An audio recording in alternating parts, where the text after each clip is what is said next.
I hate you!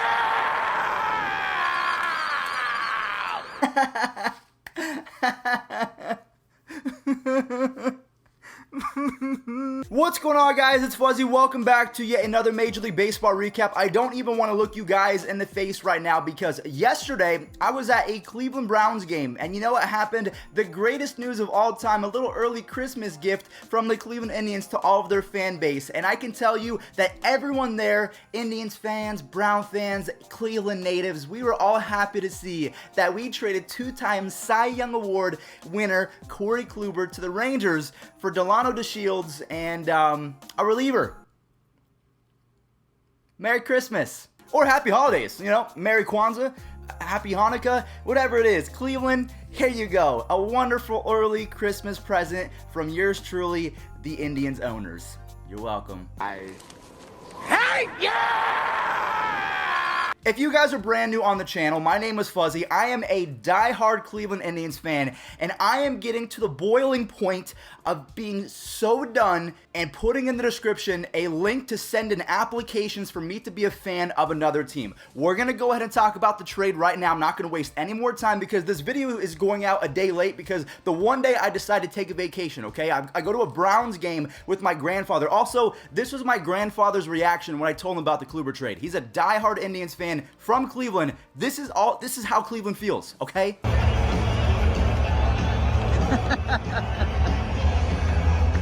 How dare you do that to the fan base? How dare you do that to my grandfather and me? Alright, let's talk about the trade before I have an aneurysm. Alright, let's just talk about it right now. The Texas Rangers acquired two-time Cy Young Award Corey Kluber in exchange for Delano DeShields, an outfielder, and their 30th ranked prospect, Emmanuel Clay. So we'll talk about Kluber first. From 2014 to 2018, he had 83 wins, a combined 2.85 ERA. From 14 to 18, combined all of those seasons, a sub-3 ERA. He was insane. He had a 1.01 combined whip, and he was top 10 in 4 of those 5 seasons for the Cy Young Award. And of course, he won 2 of them. So that's what the Rangers get, a potential ace in Corey Kluber. We'll talk about why I say potential in exchange for Delano DeShields, whose best season came back in 2015. 4 seasons ago was the peak of Delano DeShields. He had 83 runs, that's pretty solid, 10 triples, 25 stolen bases, and he played great defense. So that is his ceiling. He's going to score a lot of runs, he's going to steal a lot of bags, and he's going to play an excellent outfield.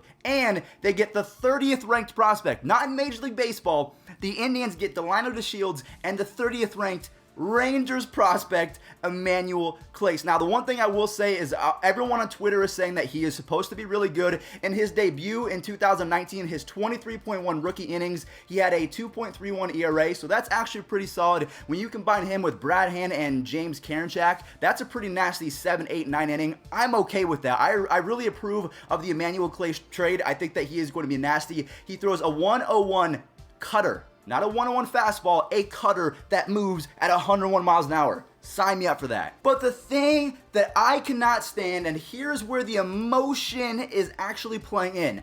I've been on the train that we should trade Corey Kluber because he is our oldest kind of aging pitcher, and we have Shane Bieber, we have Mike Clevenger, we have Zach Plesac, we have Aaron Savali, we have a huge number of guys. Even Carlos Carrasco could be anywhere from your 1 to 5 starter on any given day because he's so volatile. But the fact that you gave up Corey Kluber, okay, at his weakest point, you gave him up at his weakest point. He just came off his worst season since I think his rookie year or his first couple seasons. I think he started off in St. Louis. But the fact that you traded Corey Kluber,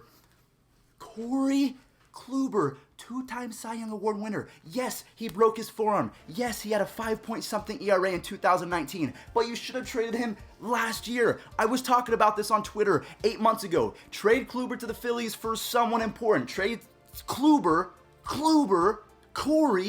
a two-time Cy Young Award winner, for someone else other than Delano DeShields. Now, this is not a dig at Delano DeShields because I just met him a few weeks ago at the Easton headquarters. He's a really cool guy. But let me read off his 2019 stats. I want you guys to really pay attention.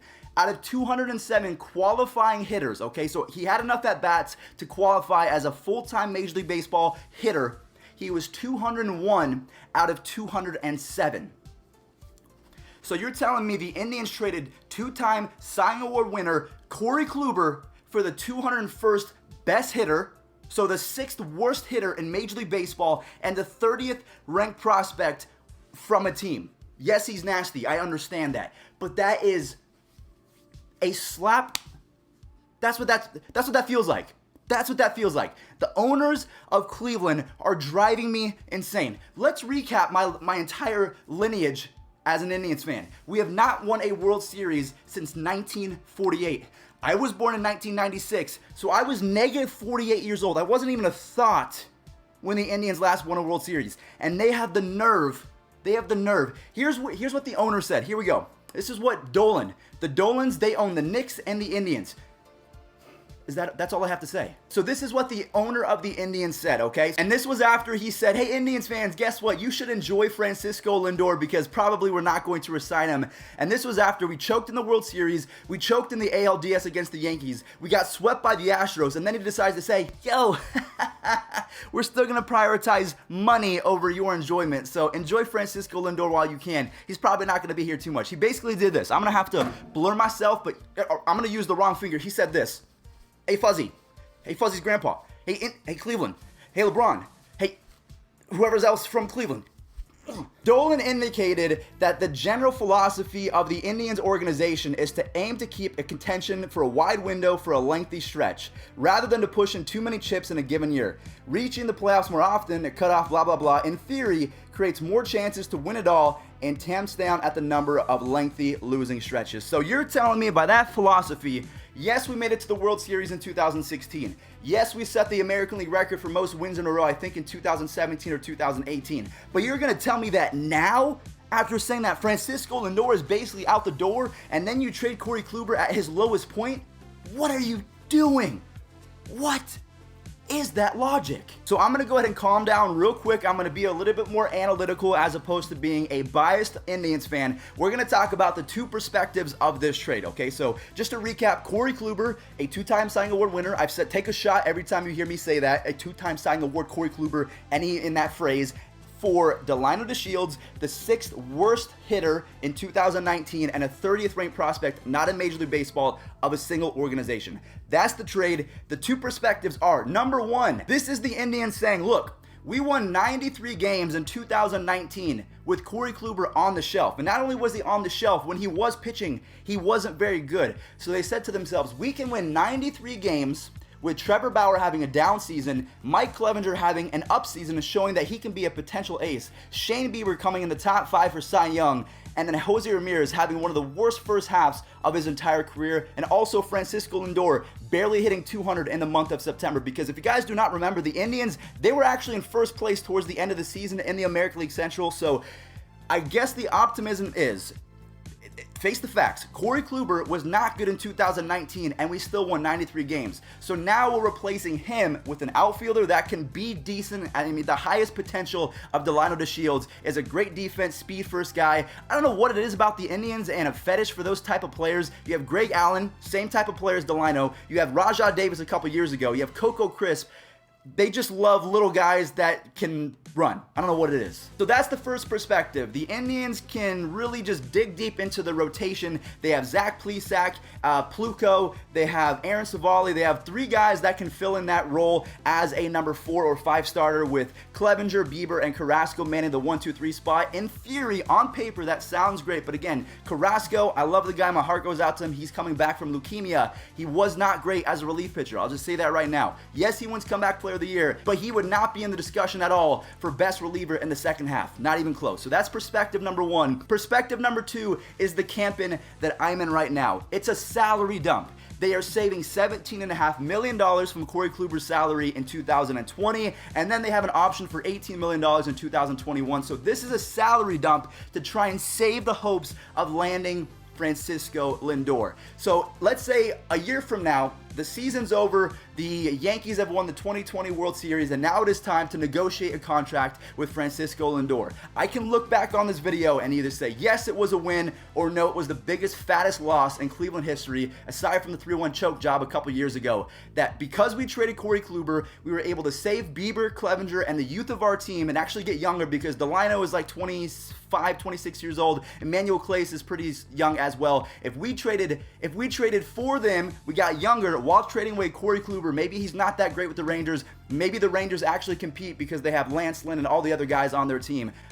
Maybe it comes back as a win for both teams. Who knows? Because we're going to save money. Yes, it's a salary dump. Yes, it is a very underwhelming haul that all of Cleveland should not be okay with, because if anything, we should have gotten Willie Calhoun, who was dominant last year for the Rangers. He had an 850 OPS, 21 home runs, and not a lot of at-bats, so the kid can absolutely rake. Or Nick Solak, their second baseman. We just lost Jason Kipnis in free agency. We don't have a very deep outfield, but instead we decide to get DeShields and Clace.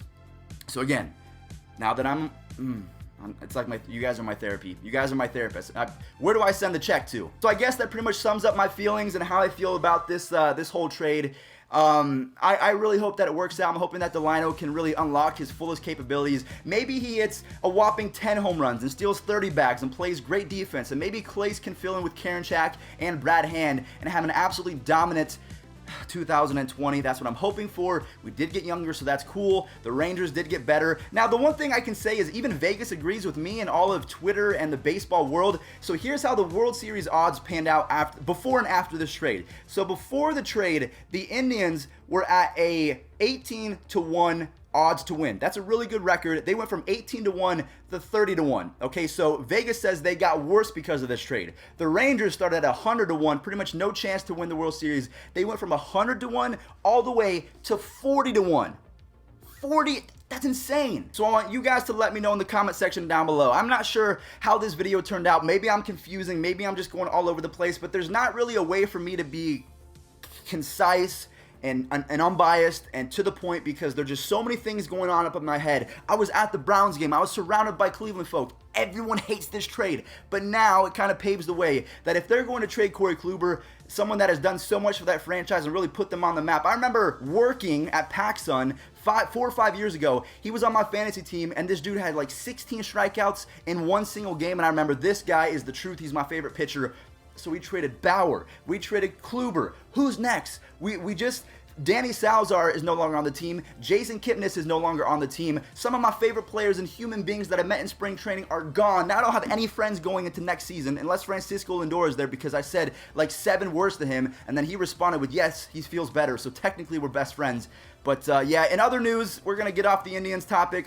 That's my heart on a table for you guys. You can see how 2016 we choke, 2017 we choke, 2018 we get smacked, and then we try and just save face with trades, because in 2016 we got Andrew Miller, 2017 nothing really happened, 2018 we acquire Brad Hand, Simber, and Josh Donaldson, and then in 2019 we get Franmil Reyes and Yasiel Puig to try and save everything. So I guess that's the philosophy as an Indians fan. We have to take that with a grain of salt. We're not going to sign big name players. We're going to trade people and just try and acquire talent at the deadline to get better if we are in contention. In other news, Madison Bumgarner signed a deal with the Diamondbacks. I think it was 5 years, $85 million with $15 million deferred. The Mets signed Rick Porcello, I believe, to a 1-year deal. Josh Donaldson, he's out there. Dallas Keuchel's out there. Hyun-Jin Ryu's out there.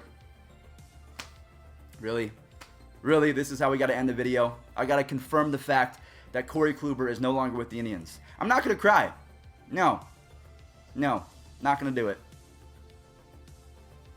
Merry Christmas, guys. Happy holidays. Merry Kwanzaa. Happy Hanukkah. Can you guys send me cookies? That'll help. Yeah. Cookies.